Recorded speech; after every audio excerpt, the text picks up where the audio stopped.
Welcome to the next lesson in this module, where you'll learn how the files within an Android Studio project are organized.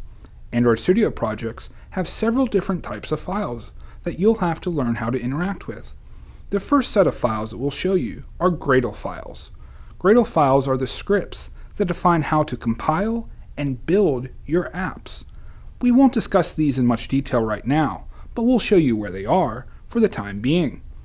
A second major group of files within the Android project are the source code files. These are the Java source code files that define the logic of your application. The third major group of files we'll show you are the resource files.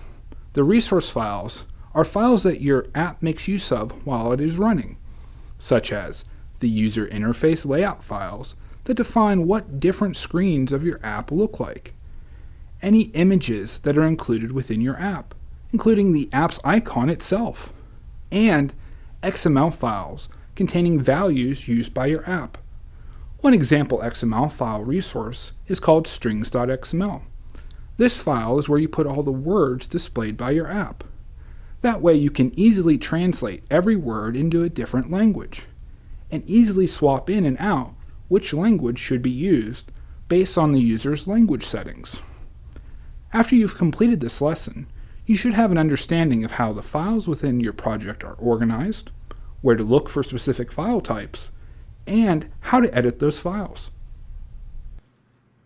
Now that we have a basic understanding of the Android Studio editors for both source code files and layout files, let us take a look at how Android Studio organizes our projects for us.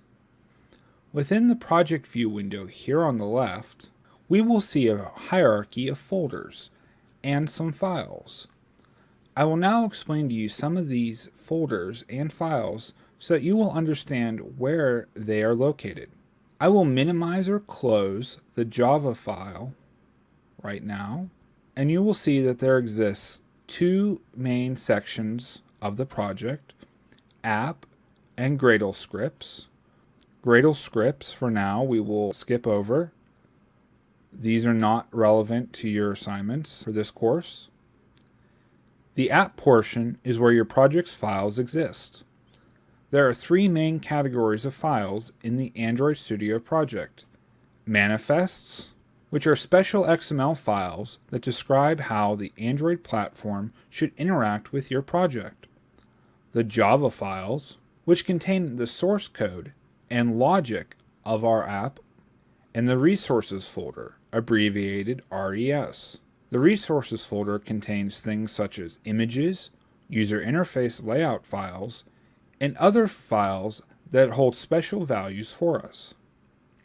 Let us first examine briefly the Manifest folder. The Manifest folder will only contain a single file for all projects you work on for this course. That file is called androidmanifest.xml.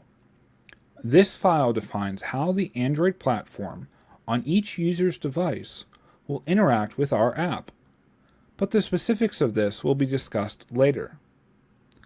The Java folder will contain two main groups of files. The first is the source code or logic files of your application. The other is test files.